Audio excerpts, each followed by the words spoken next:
नमस्कार दोस्तों, स्वागत है आपका मेरे यूट्यूब चैनल पे। दोस्तों आज मैं वो तुम्हें 3 चीज़ें बताने वाला हूँ जिसको अगर तुमने करना शुरू कर दिया तो तुम्हारा एक्स पार्टनर तुम्हें दिन रात याद करेगा।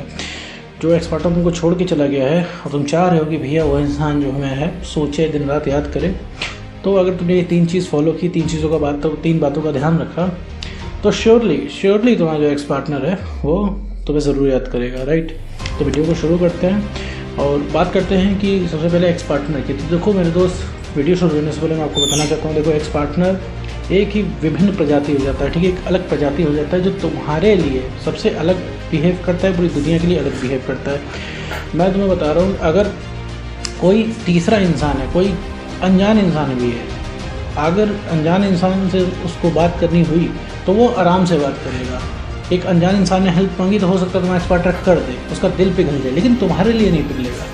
समझ रहे हो मेरे दोस्त, तुम्हारे आंसू उसको नहीं दिखेंगे। क्यों? क्योंकि आदत हो गई है उस इंसान को इस चीज़ की, ठीक है। तो तुम्हारे लिए अलग है, इतना मान के चलना एक्स पार्टनर को। तो वीडियो को आगे बढ़ाते हैं। पहला काम कि उससे रिक्वेस्ट करना छोड़ो। सबसे पहले रिक्वेस्ट करना छोड़ो मेरे दोस्त, रिएक्शन देना छोड़ दो। पता है, no reaction is the best reaction. अगर तुम रिएक्शन नहीं देते हो, यही सबसे बेस्ट रिएक्शन है। पता है होता है क्या है कि जब तुम अगले इंसान को रिएक्शन दे देते हो तो वो इंसान ठंडा पड़ जाता है। उस इंसान ने तुमसे बोला कि तुम्हारे साथ नहीं रहना रिलेशनशिप में, अब तुम यहाँ पे शांत रहने के बजाय तुम बोल देते हो क्यों नहीं रहना है, हम कॉम्प्रोमाइज़ कर लेंगे, हम तुम्हारे तरीके से रह लेंगे। तो उस इंसान को और अच्छा लगता है और वो जितना तुम्हें मना करता है तुम्हें और ज़्यादा पूछने का मन करता है। अब उस इंसान को तो ठंडक पड़ गई कि हाँ तुम तो पीछे भाग रहे हो। अगर जहाँ उस इंसान ने बोला मुझे तुम्हारे साथ रिलेशनशिप में नहीं रहना और तुमने बोल दिया इट्स ओके, तो उस इंसान को फ़र्क पड़ेगा। अब बहुत सारे इसमें से लोग कहेंगे नहीं, हम तो एकदम बोल देते हैं कि हम भी नहीं रहेंगे तुम्हारे साथ, तो भी हमें एक्स पार्टनर को फर्क नहीं पड़ता। तो मेरे दोस्त, एक बार से ऐसा कुछ नहीं होगा और तुम्हें लगातार वैसा करना पड़ेगा। अभी तुमने सुबह बोल दिया जोश जोश में हाँ ठीक है मुझे नहीं रहना तुम्हारे साथ, शाम को फिर उसके पास पहुंच रहे हो कि बताओ हमारे प्यार में कमी क्या रह गई थी। सो रिएक्शन देना बंद करना है, रिक्वेस्ट करना छोड़ देनी है, ठीक है मेरे दोस्त। देखो, रिक्वेस्ट करके ना एक्स पार्टनर वहाँ वापस आएगा ना तुम वापस लेना चाहोगे उसको। रिक्वेस्ट करके वो आ नहीं सकता, साइकोलॉजी ऐसा नहीं कहती है, राइट, कि वो आएगा रिक्वेस्ट करने के बाद। रिक्वेस्ट करने से कोई नहीं आता है। गलती से मान लो जादू हो गया, वो आ भी गया तो उसके ऊपर प्राउड नहीं कर पाओगे, ठीक है। तो पहली चीज़ बंद करनी है रिक्वेस्ट करना और रिएक्शन ना देना, ठीक है मेरा दोस्त।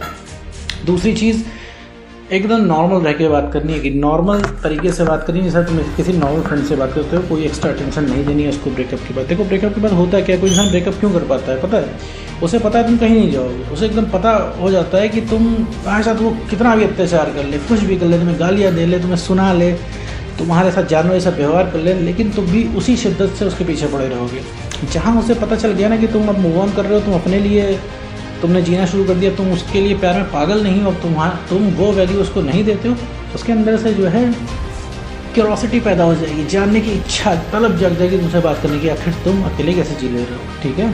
वही चीज़ उसको मूव ऑन करने देती है। देखो मूव ऑन जैसा कोई चीज़ नहीं होती है, बस वही है इंसान तुम्हें याद नहीं करता है। तुमने अगर रिलेशनशिप में साथ में समय बिताया है, तुम्हारा रिलेशनशिप अगर 6 महीने का भी चला है, मैं कह रहा हूँ 4 महीने का भी चला है, तो भी मेरे दोस्त इतनी मेमोरीज क्रिएट हो जाती हैं कि एक भूल पाना तो असंभव है। कोई किसी को नहीं भूलता, बस मेमोरीज दब जाती हैं मेरे दोस्त।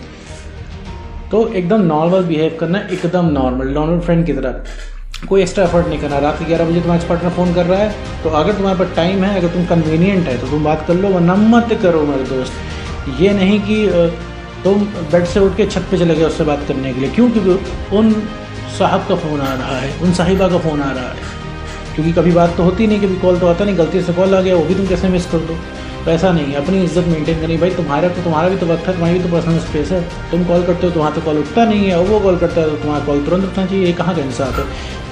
तो ऐसा नहीं होना चाहिए। तो अपनी रिस्पेक्ट मेंटेन करो, तभी तो इंसान तुम्हें प्रायोरिटी देगा। और तीसरी चीज़ में दोस्त, ओवर अवेलेबल होना बंद कर दो। अगर तुम्हें कहीं बिजी हो, तुम्हें कोई काम है, तो मेरे दोस्त एक्स पार्टनर का फ़ोन आ रहा है, काट के उसको मैसेज डाल दो कि भैया 2 घंटे बाद, 4 घंटे बाद, 8 घंटे बाद हमारी बात होगी, ठीक है। बिल्कुल मत सोचो बुरा मान जाएगा, बुरा कोई नहीं मानता है, बस तुम्हें ऐसा लगता है कि वो छोड़ के चला जाएगा। तो यही डर तो तुम्हें ब्रेकअप तक लेके गया। पर दोस्त तुम्हें डर लगता रहता था कि कहीं वो छोड़ के न चला जाए, जिसकी वजह से तुम जायज़ बातें उसकी माना तुमने शुरू कर दिया था। वो अगर दिन को रात कहता था तुम रात कहते थे, क्यों? क्योंकि ताकि छोड़ के ना चला जाए। तो ये तुम्हारा डर है। तुम क्या उसको छोड़ के गए, उसने तुमसे ब्रेकअप किया, तुम तो अभी भी उस शिद्दत से लगे हो, वो तो तुम एकदम मना कर रहा है, तीसरे पर्सन को डेट कर रहा है, तब भी तुम उसके पीछे भाग रहे हो। तो मेरे दोस्त अपनी इज्जत अपने हाथ में होती है, ठीक है।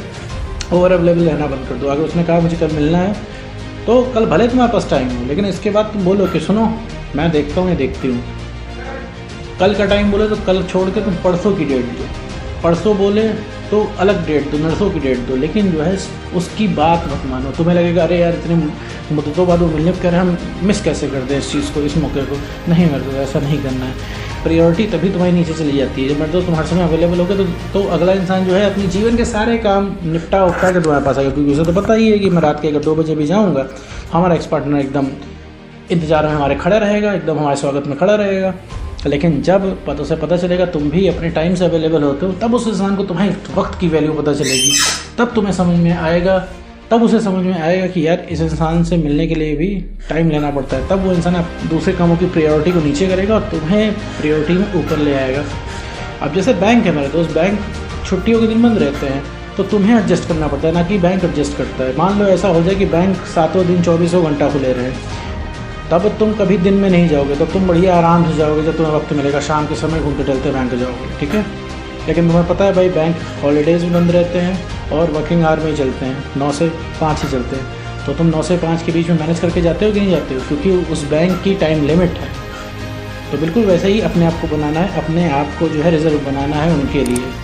तो ओवर अवेलेबल नहीं रहना मेरे दोस्त। तो ये 3 पॉइंट मैंने तुम्हें बता दिए। इन 3 पॉइंट को अगर फॉलो करोगे तो सबसे पहले जो कोई अट्रैक्ट होगा वो तुम्हारा एक्स पार्टनर होगा, उसको बात करने की तलब जागेगी, क्योंकि उसे खटकेगा ये चीज़ कि यार ये जो इंसान हमारे लिए अवेलेबल था, हमारे एक कॉल पे 10 कॉल करता था, हमारे एक कॉल पे उठा लेता था फ़ोन, ये अब मना कैसे कर रहा है, ये मना कैसे कर रही है। तो ये तलब ही उसको तुम्हारे बारे में जो है सोचने को मजबूर करेगी, ठीक है ना दोस्त। और वहीं से चीज़ें चालू होंगी और जहाँ उसने सोचना शुरू कर दिया उसे याद आना शुरू हो जाएगी। मैं दोस्तों मैं तो उम्मीद करता हूँ दोस्तों आपको ये वीडियो समझ में आएगा। तो आज की वीडियो में इतना ही।